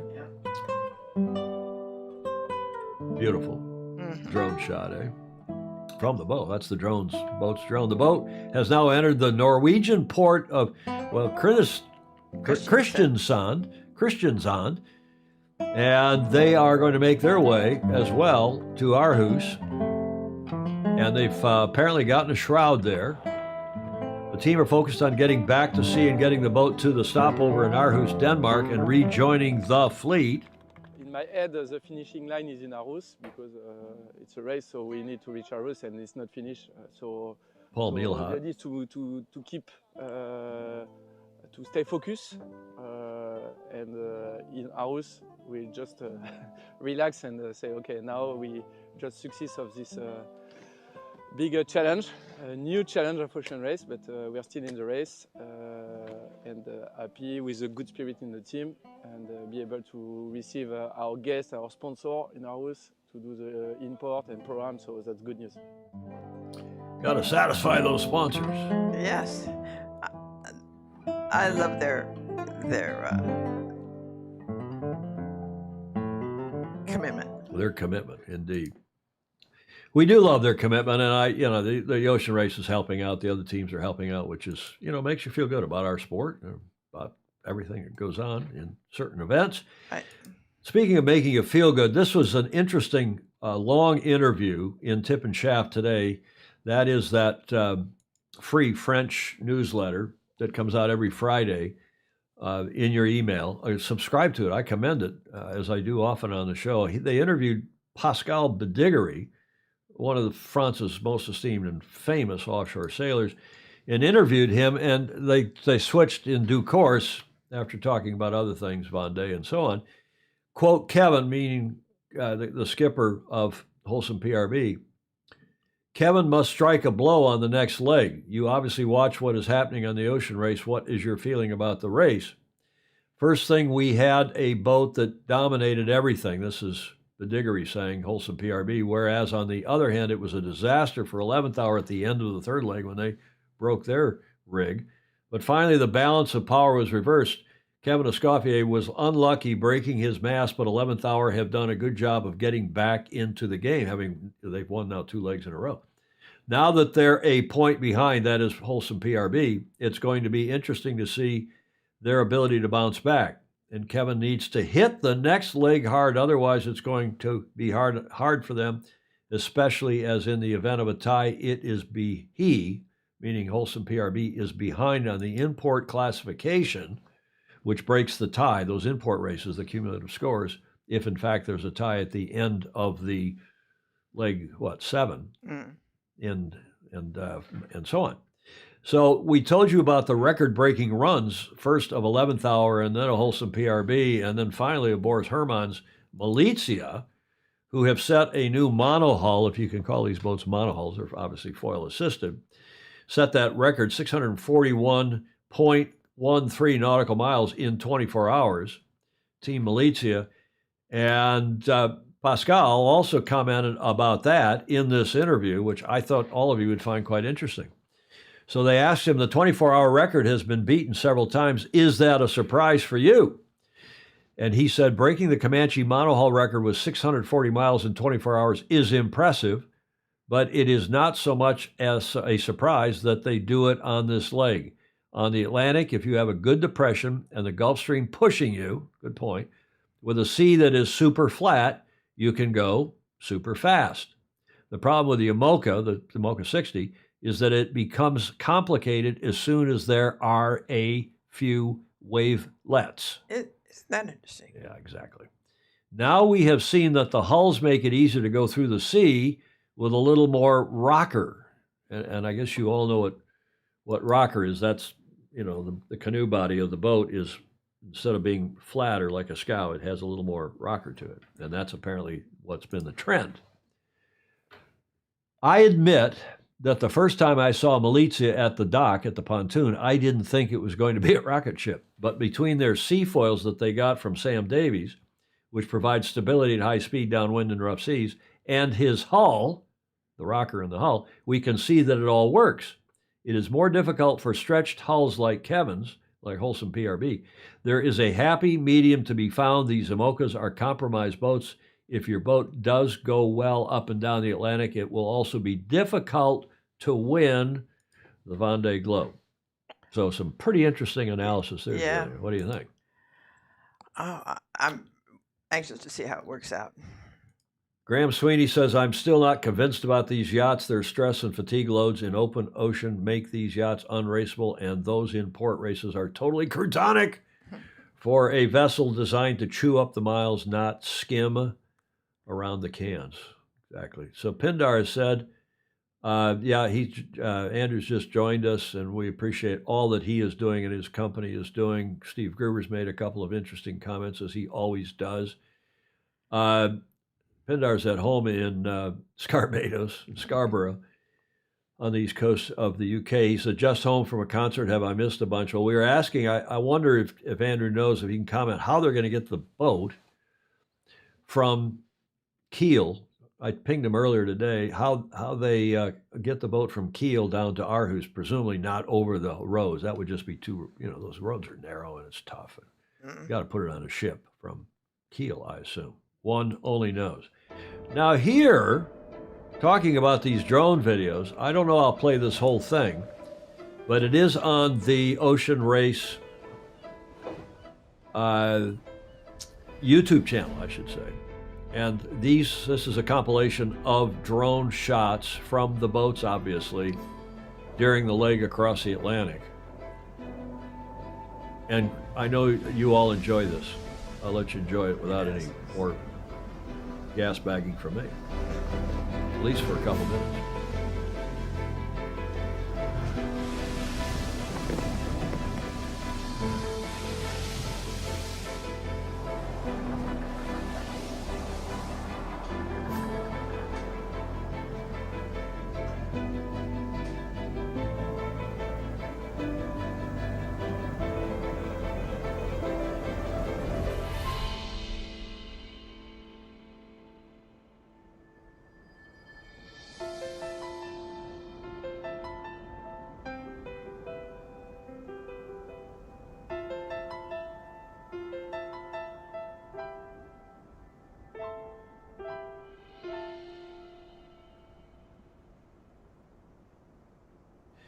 I mean, the drone has revolutionized our sport, and not only what Chris Bretschker does with our Gov Cup coverage, sending 2 drones up. The drone's batteries only last 20 or so minutes. And he runs one up, and then that one gets retrieved. The other launches another one, so we can have pretty much constant coverage. I know Josh Tozo up there at the College Nationals they're using up at Kings Point. They're making great use of drones for covering that live. the college nationals up there. I see Steve Gruber is saying, it looks so awesome, I would love to do it for about 4 hours. And Andrew is, I think he's saying rocking and a bobbing all day long. I think that means they're shipping that boat without him saying. He's very discreet, and I won't put words in his mouth, but just great stuff, eh? Yes. Julia? Absolutely. Yeah? Do you like it? I do. I love it. You just sort of feel like that you're right on deck back. You can feel it. Fabulous stuff. Well, it'll be interesting to see if 11th Hour Racing can win 3 legs in a row. Bill Wingrove saying, what did he just say? Being enclosed in cockpits, they can push these boats in ways that you might not in an open cockpit. Good point. Julie Aarons, it looks like it is very cold and wet on those boats. There wouldn't be enough money on Earth to get me on those boats. Yes. Okay, seen enough? Julia? Yeah. You want to see more? If you do, you can go onto the YouTube channel. Look at Wholesome PR. Look at that. You can go onto their YouTube channel and watch this entire video, which is, I think, 7 or 8 minutes long. Fantastic stuff. It is. Okay, thank you very much indeed to the Ocean Race and the standings. After 5 legs, 11th Hour Racing is ahead by a point, total 28 points. Team Wholesome PRB on 27. Team Elites is still in it with 24, although it's pretty hard to see with these. I was saying the other day, I thought one of the 2 remaining legs was double points, but apparently it's not. One of you corrected me and said, no, I don't think that's true. We'll check into that to see what is the case. Chris Exley, seems like 11th Hour have raised their game with their Gen 2 foils installed again, indeed. Ed Worley, the Ocean Race video coverage has been inspiring. Good point. Something about it from only Graham Sweeney would know about a headbanger at a Black Sabbath concert. Plus, weight is so sensitive with the foiling and carbon that they don't want any water weight in the cockpit. Good point, Alex Kent. Lots of good points. Smart people we have. Yes. Gordon Smith lamenting that he hears they don't even have a drinks cupboard. Stingray's learning about drones. He's got one himself. I think he bought himself one as a Christmas present. Maybe we'll get Stingray down to help us at GovCup. I hadn't thought of that, Julia. Yeah, that's a good idea. So that is our report for the Ocean Race today, June 8th, next Thursday, start of the leg 6 to Den Haag, to The Hague, via Kiel. And we move ahead to this day in history. Do you know, Julia, what happened on this day in history? Her story. Yeah. The second, where it is today here, and it's the 3rd down under, so I thought I would go both. The 2nd and 3rd of June in 1989. Here is your first clue. Well, that's Tiananmen Square. It is Tiananmen Square. Well done. And that was on the 2nd of June. And you see what they've erected there in the back? This is some art students. And apparently, if you believe Wikipedia, which, maybe it's not based on the Statue of Liberty. It was supposedly based on some Soviet icon statuary. But this is what they called the goddess of democracy. And some students in Beijing, 10,000 Chinese soldiers, after that was erected, those Chinese soldiers were blocked by 100,000 citizens in Tiananmen Square, Beijing protecting students demonstrating for democracy on this day, the 2nd of June, 1989. And of course, that didn't last very long. The very next day, the 3rd of June, in what is arguably, you can talk about that terrible photo of the South Vietnamese general with a gun on the guy's head and executing some poor kid in the streets of Saigon, I guess. That and a few other photos, but this has got to be one of the most famous photos in my lifetime. And then, of course, some guy walking home with shopping bags in his hands. And the next day was the start of what became known as the Tiananmen Square Massacre in 1989, as Chinese troops opened fire on pro-democracy supporters in Beijing. This week in history, the 2nd and 3rd of June, 1989. Now, just for a little, shall we say, extra credit, because we are this is infotainment. Right. There is a photo, I think a gorgeous photo, I saw on Wikipedia, obviously, Yeah. that I'd not seen before. It's from 2020 and is the Tiananmen Gate. The square outside of that gate, as we all know it, but that's actually also the name of a gate that goes into the Forbidden City. And that is a 2020 photo. And the Tiananmen, you know what that means? There, it's on the Gate on of the Heavenly slide. Peace. The Gate of Heavenly Peace, a gate in the wall of the imperial city, was built in 1417 during the Ming Dynasty. In the 17th century, fighting between somebody's rebel forces and the forces of the Manchu-led, I don't know, how is it King? I don't know. Queen, Qing dynasty caused heavy damage to or even destroyed the gate. Tiananmen Square was designed and built in 1651 and was enlarged fourfold in the 50s. I didn't know any of that. Did you? No. You probably knew all that. I didn't know. You and Andy Rose went to Stanford. You should have. If you didn't, you should have known that. We were in the not in the China studying age. Do you know that I taught the China expert who at the time that Nixon opened China, went to China and opened it to the West anyway. A guy called Alan Whiting, who's now long gone, was the reigning China expert at the University of Michigan. And how do I know that? Is because I taught him to sail. He came out to our little club and he wanted to learn how to sail. Alan Whiting, Professor Alan Whiting. When I went to school, I took a classroom. Not that I had any interest in China at the time or Eastern, that studies, but just because I taught him to sail. And there's my sailing teacher right there. Nice guy. And he was on all the television shows. When Nixon, in fact, he was co-host when they'd go to him at CBS, or Walter Cronkite is sitting there, whoever was sitting there. Right. Alan Whiting. You never know who you're going to see or know. And speaking of whom, one of our favorite Fozy has sent in a report. Here is Alistair's awesome Aussie anecdote for today, for this week. Take it away, Alistair. G'day, Tom, Julia and all the Fozy. This is Alistair's awesome Aussie anecdote, coming to you from Hobart in Tasmania. And I'm standing here with a good friend of mine, Felicity Allison. How you going, Felicity? I'm very well, thank you. Very well, thank you. Lovely to have you in Hobart. Yeah, good. Well, we're here at your sailing summit, which we'll talk about in a minute. But I thought I'd just ask you first, your family, you're the ultimate sailing family. Tell me about you and your husband and your kids, your involvement with sailing. I don't know about the ultimate, we'd probably say passionate and totally involved in sailing life.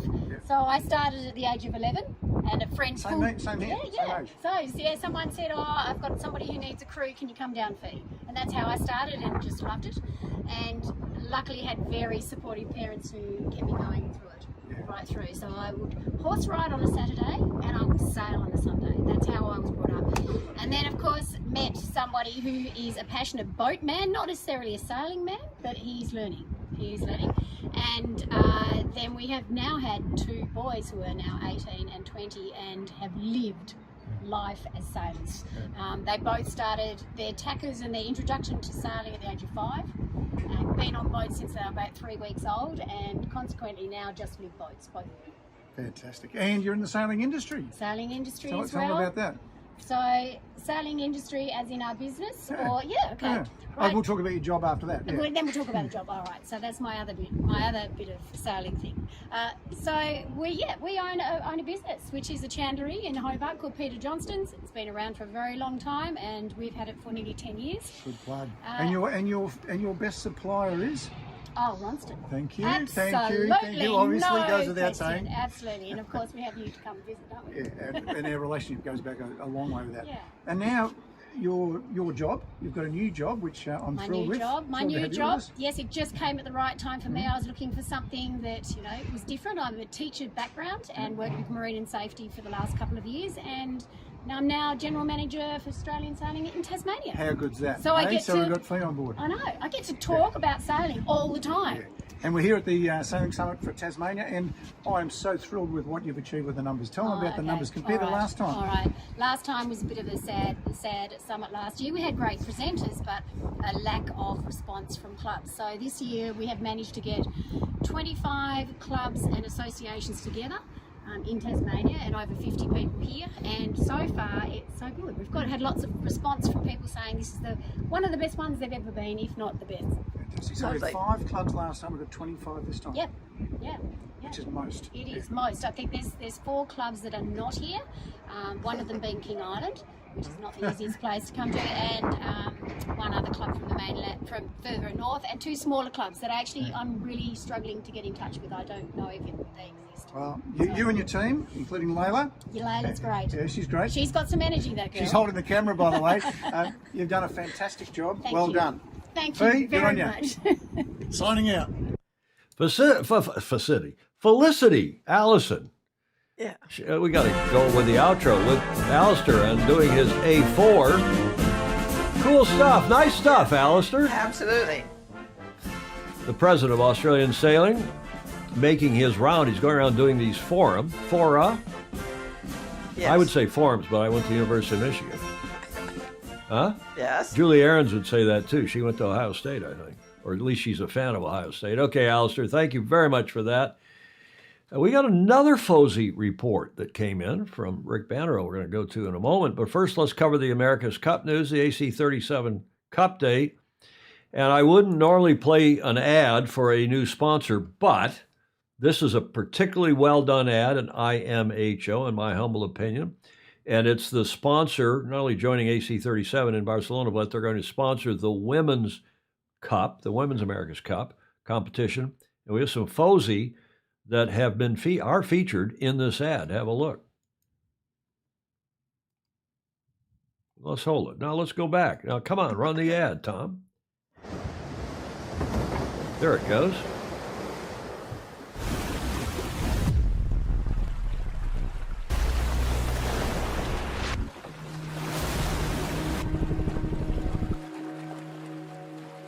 Hey everyone, I'm Olivia Price, Olympic silver medalist from the London 2012 Olympic Games. Hi, I'm Marceline Bos-de-Koning. I'm a 2-time Olympian. Hi everyone, I am Tina Lutz and I won a silver medal at the last Olympic Games in Tokyo. We're really excited to announce Pooge as the naming sponsor of the very first Women's America's Cup. There'll be 12 teams competing, containing the best sailors in the world. It's going to be really exciting to watch them out on the race course as they show off their sailing skills and the innovation and technology that the AC40s bring. The event is going to be a huge highlight of Barcelona 2024 America's Cup. I have been in the highest level of women's match racing for a long time. This will change women's sailing arena forever. It's a dream come true. We can't wait to see you in Barcelona on the water. Now, our chance has come. See you soon. Women, here we go. I love that video. Yes, I do too. And Anna Osling from Sweden, and of course Olivia Price from Yes. Oz is in it, and 2 who've been on the show, FOSI, to be sure. So Bravo Zulu. Yeah, that's Also excellent. Bravo Zulu. Sorry, you were going to say? No, it's an excellent film for its No, purpose. it's good stuff. Yeah. What are comments? Oh, the comments are rolling in here. Now there's another video I want to go to now that is a 2 boating by Ineos Britannia, and a cool video as well. Have a look.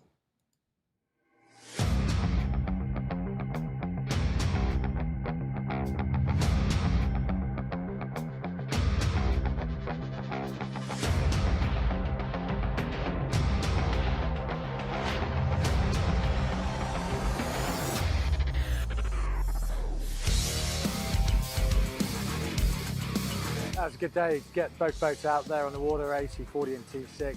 A big effort from the team logistically to get those boats on the water and sailing well. And it was a really good day for us. Great to be able to line the 2 boats up, get an eye on the performance, check in with what our simulations are telling us, and also just for the sailing teams to have another boat on the water, of course, just heightens the senses. And it'll be good preparation, race preparation for us moving forwards, being able to 2 boat like that.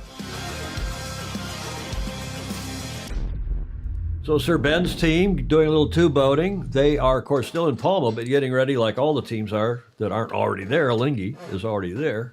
Is my chair making a lot of squeaks? This is a pretty new chair. I better get that greased up, Julia. Yep. So nice video. We appreciate them sending that along, Sir Ben Ainslie and co. Just a quick note on Jeddah. We've been telling you about this, that preliminary regatta is still set for the for the AC 37 preliminary regatta set for 30 November to December 2nd, 3rd December.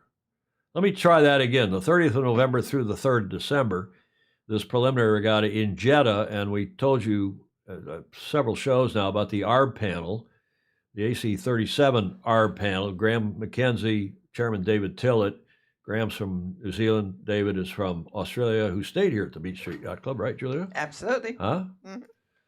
And did some judging here at St. Francis back in the day, so Julia knows him as well. And Brian Willis, all of whom are, Brian's a foes, he's been on this show as well. I don't know if we've ever had David Tillett on.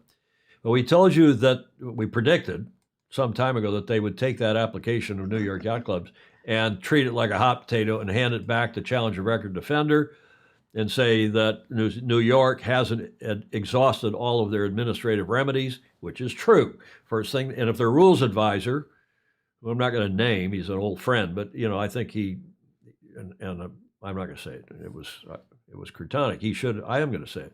He should have gone to CORD, Challenger Record, which is the Royal Yacht Squadron. D is Defender, and they're together. They are under the protocol and ANA. They should have said, "Excuse me, we would like relief from having to go to this regatta because of the safety issues." Yada yada yada. He didn't do that. Said he went to the ARB panel. Our panel said, "This isn't our decision. This is for up to CORD, Challenger Record Defender. Right. So go to them," which, of course, they are now doing. And if and when CORD rejects that, and presumably they will, I don't know, maybe not, then New York Yacht Club can go back to the ARB panel again. So this thing's going to go back and forth up and down like a yo-yo. They don't have very much time. And well, that's right. But New York's not going.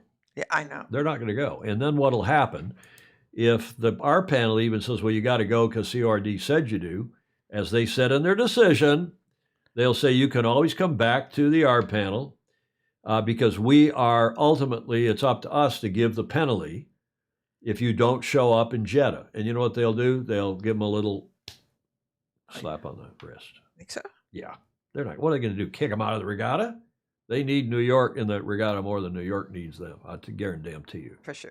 For sure. So that's where that's headed. Let's get on to happier things. This is a terrific video from Luna Rossa Prada Pirelli. It came out this morning. I grabbed it and I thought you would enjoy it. The old and the new.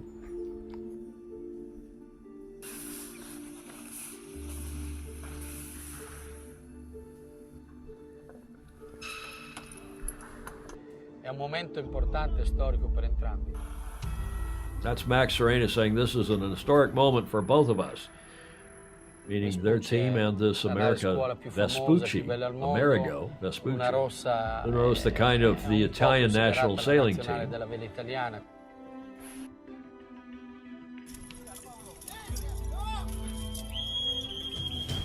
And the big training ship, the tall ship from Italia. The Amerigo Vespucci crew and the whole Italian Navy wish fair winds and following seas to Luna Rossa for its next year's challenge. There's a J-24.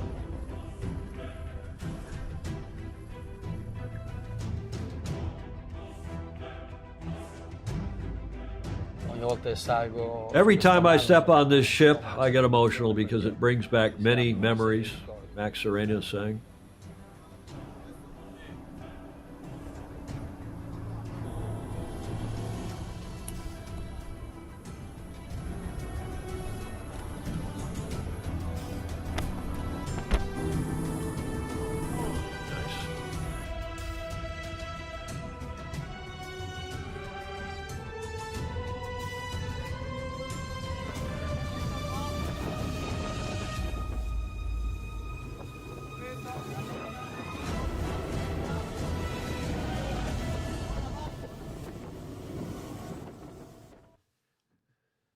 So, Julia, what'd you think of that?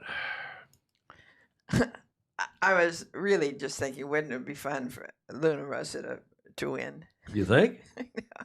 It Yes. would be fun. Yeah.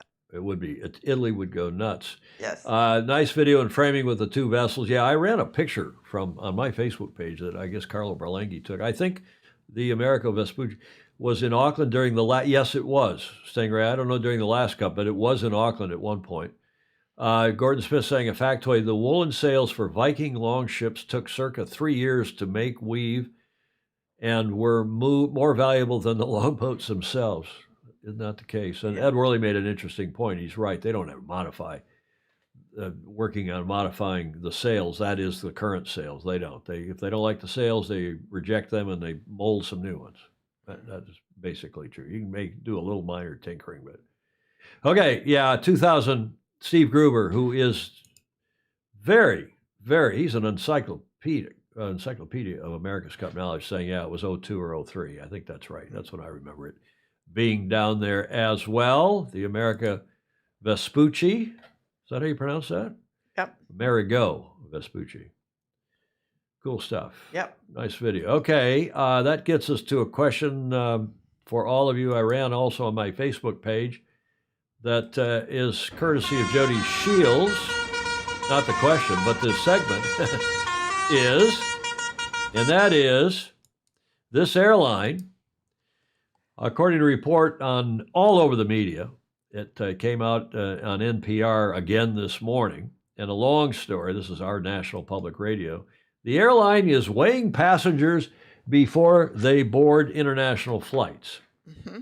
And Julie, you probably saw I ran this on my Facebook page the other day. I know you never look at my Facebook page, but you never look at my Facebook page. I do. And the question was, is this correct or crotonic? But let me tell you a little more, because they are in fact weighing passengers, and this was the story. It's normal to weigh passengers' bags when checking in for an international flight, but in Auckland, it's the passengers who are now getting onto scales before flying abroad on Air New Zealand.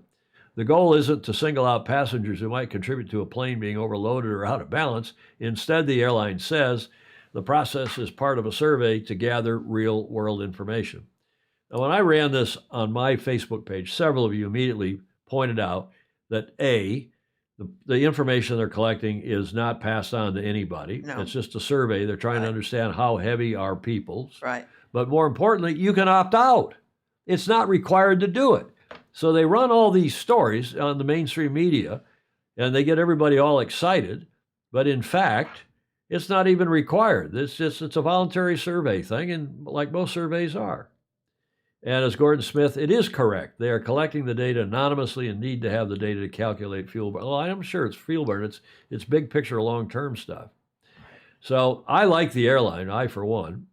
And I have flown many, many miles on that airline. I guarantee you, back and forth from LA to Auckland, and from Auckland up to Singapore, for example, to say nothing of back and forth from Auckland to Australia. But I just don't know why. I know why. It's clickbait.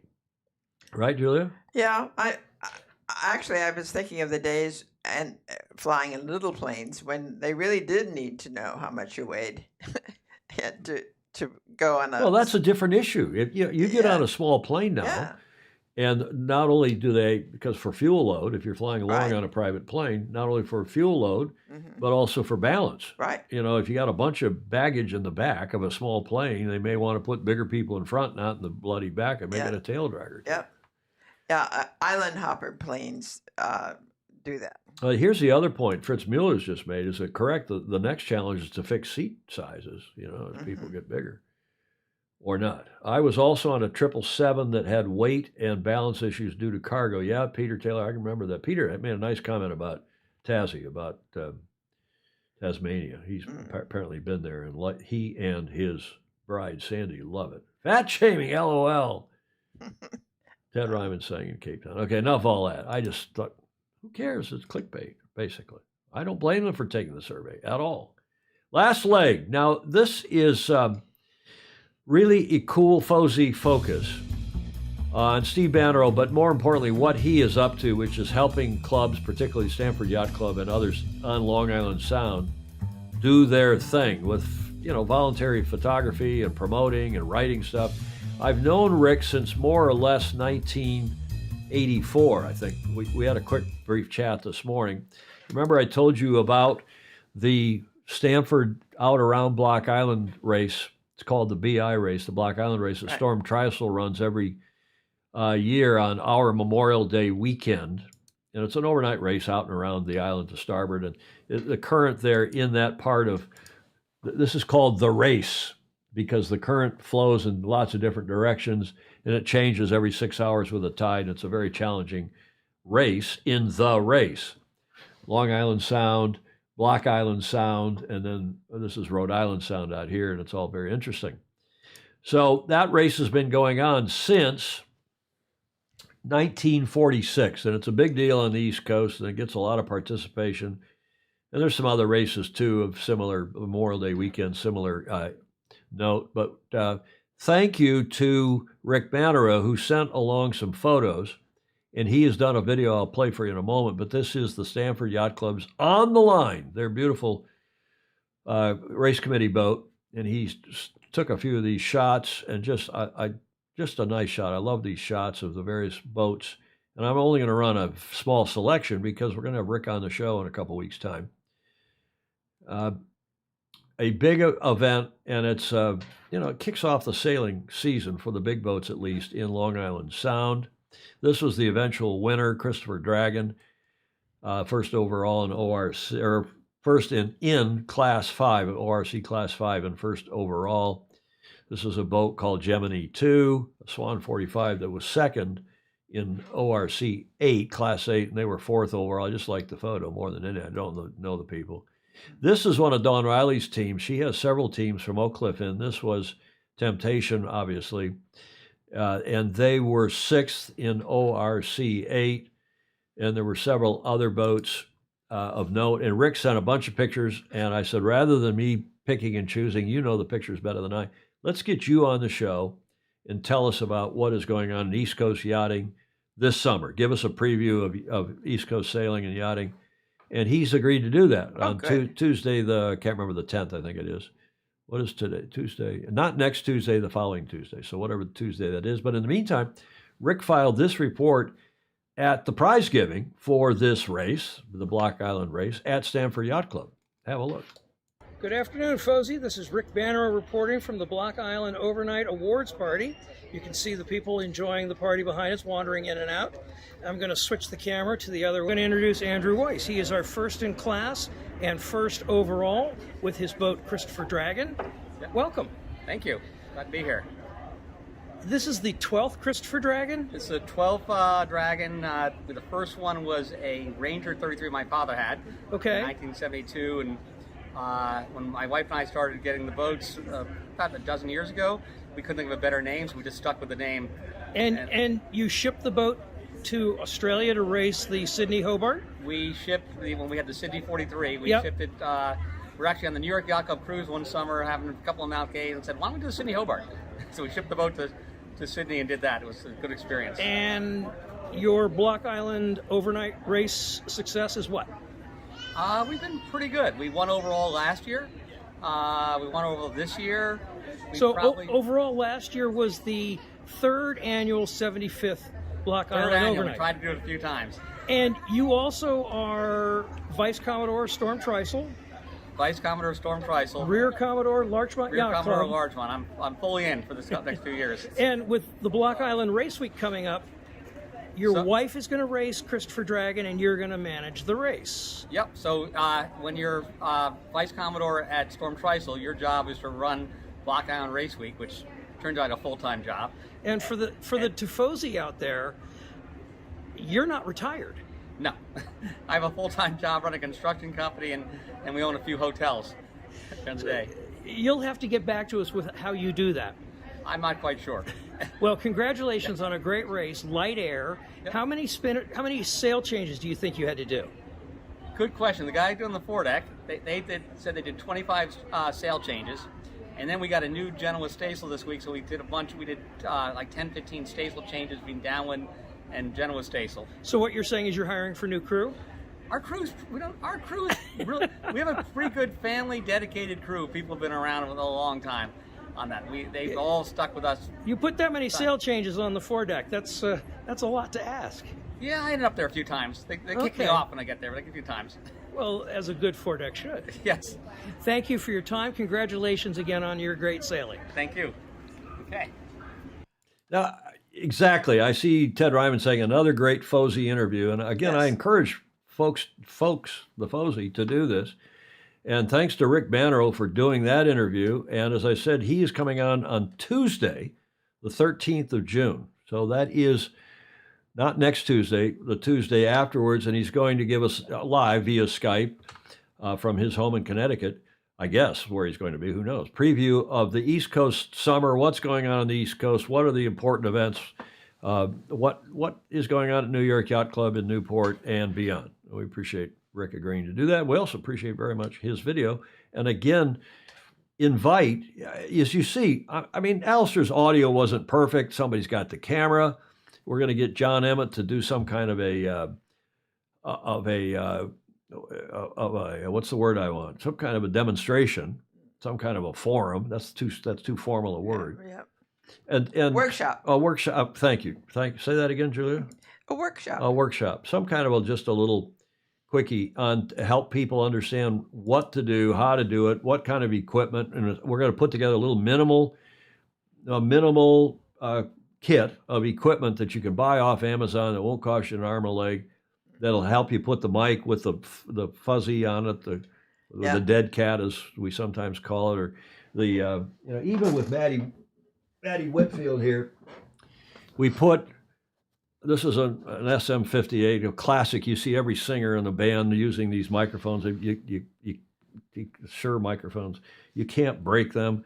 You can use them as a doorstop and as a small boat anchor, and there's the handling noise is good, but you still put a windscreen on so that you don't get plosives on the mic. Yeah. And with just a couple of small tips like that, so that people can get their audio right. And it doesn't matter if you just put your iPhone or your Android phone up on a tripod or somebody's holding it, and give us some insight into what's going on in your locality, as Rick did from Stanford Yacht Club. And I like that they called it, Julia, they called it the prize party, the awards party.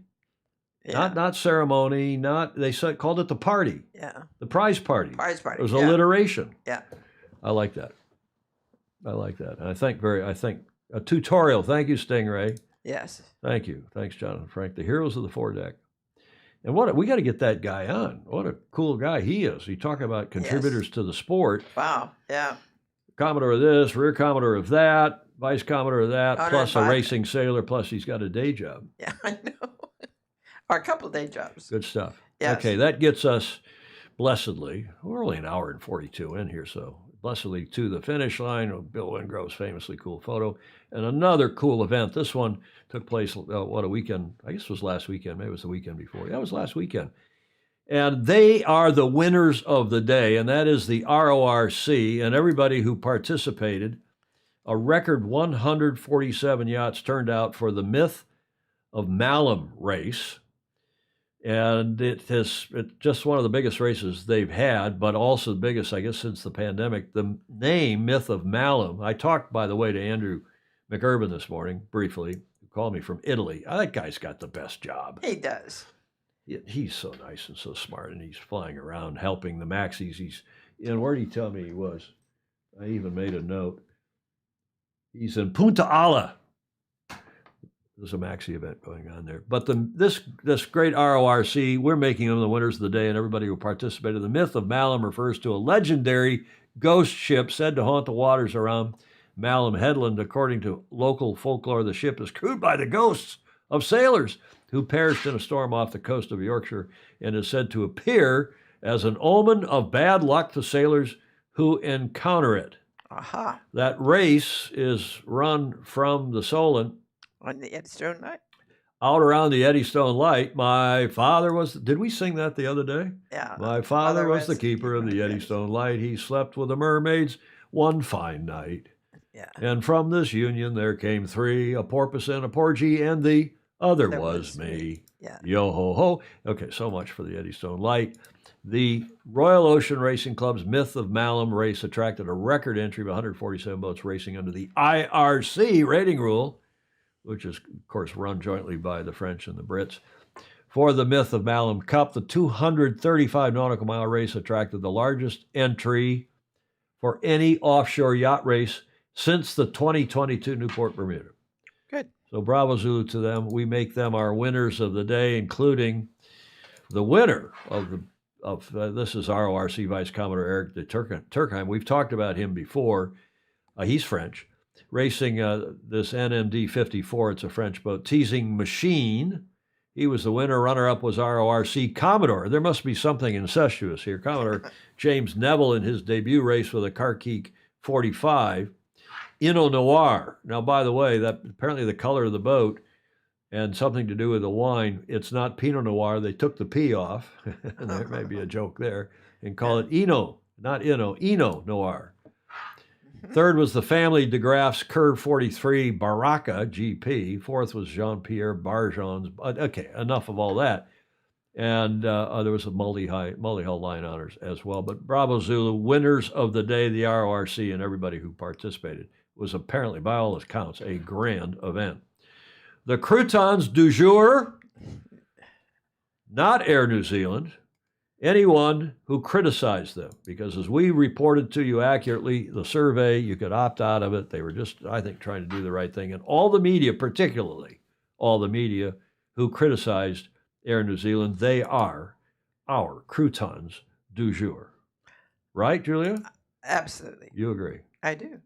I'm glad to hear that. So my day, which started off with, surrounded by croutonicism, that poor Safeway delivery boy. Who was this old fart out here in his boxer briefs? At least they were Calvin Klein boxer briefs. Oh, I'm so glad. We carry on here, thankfully, to the Whiskey Tango Foxtrot segment. And the first one is courtesy of Joe Holtzman, our one of two car guys on here, along with, or at least we probably have more than that, but along with Clark Chapin. The car is a rental, dear, but you can keep the bow. I just wanted to annoy the neighbors. It looks like a Mercedes C-Class.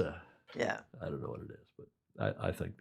Now that guy's got, at least he's got his bathrobe on. He's not in his boxer briefs. Now this one is funny. My son has been eating electric, and the only reason I really ran this, Meg used to eat electrical cords.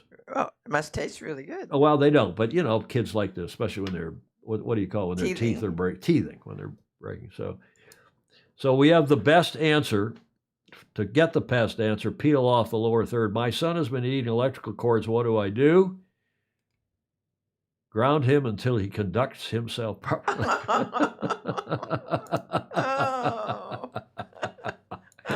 Come on, you got to laugh. That's from Ryman. That's the cleanest thing Ryman has ever sent us.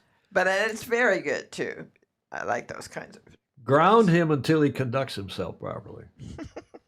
Lovely. My wife, Leslie, who did a really good job, I think, on this, on a lot of things, but on this aspect particularly, she said, when I'd say no to Meg, don't do that. Don't eat the or stick her fingers in the plugs. Yeah. She said, shout or say, danger. Tell the kids give them some information that they need, and then let them make a decision, draw a conclusion based on the additional information. Danger. Not no or don't. Danger. And maybe that's one of the reasons, knock on wood, Meg has grown up to be a reasonably decent kid. Yeah. No, that's a grand idea. One can only hope. Yeah, no, it's good. Finally, one more that got sent in. This also from Ryman. Who else? And it could have done a caption contest, but it's so you can see what kind of a store it's in front of. Can you see the store up there? You see what this is? I can't make it out. Ryman sent that in. It's a liquor store. Oh. Parking in front of a liquor store. Mm-hmm. You're supposed to buy the liquor and then go drink it, not show up to the liquor store half or more in the bag, right? Yeah, and with beat up bumpers. Okay. Julie, your witness. As we wrap this up. Yes. I have to say that Tom said, "Oh, we've got a really full show today," and I have to commend him because it was super packed with stuff, and it was Okay, a lot enough. of work. Just get on with it here. Say what we got to say. So it's well worth liking, follow, and share. You're very kind. I appreciate that. Gordon Smith, our dog Eddie, bit an electrical cord once. He is now avoids them. It's shocking, isn't it? Pindar says it remains down to earth and positive. Is that why Meg is a bright spark? That joke is punishing. Okay, enough of all that. Comments are welcome even in replay. By the way, before you all leave and we go through the last couple slides here, I had a talking with a couple people this morning. I got a text from a long time friend, 40 years old, 40 years ago, from Perth, from WA. I won't say who because it's also a bit of a secret. But this year, 2023, is the 40th anniversary of the 1983 America's Cup win by Australia 2, the Royal Perth Yacht Club, which arguably has the biggest event in our lifetime in the sport. I don't even think it's arguable, and probably has made a bigger difference. And more changes have come after that as a result of that. I mean, imagine if we were still racing 12 meters in the America's Cup. It might be okay, but a lot of us, Ed Worley would agree with that, some others.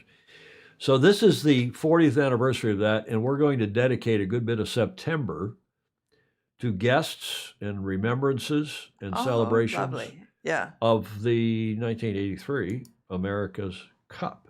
And Perth. And Perth, indeed, and Perth. So thank you. I won't say who I heard from this morning, but there's some secretive stuff, some cool stuff going on in Perth, in Frio. Oh, good. In connection with all that. And we just like to say at this point, please become a patron. Support us, patreon.com/join/Sailing Illustrated. Help us out with $1 or $2 or $10 a month or more. Thank you to everybody who gives us media. And there's a lot of it again today, and some great photographers again today. Mary Longpree, Rick Bannerow himself, and many, many others who give us video and so on, and let us use it for this show. Julia, final word? Anything? Ready to go? Thank you to Matt Blake. No, Matt Whitfield. I can do Matt Blake too. Matt Blake too, but Matt Whitfield, who's out in the grill room working. Thanks to all of you for joining us. Go sailing. Sail fast, sail safe, and have fun. See you on Tuesday, same time, same channel. Ciao. Ciao. For now.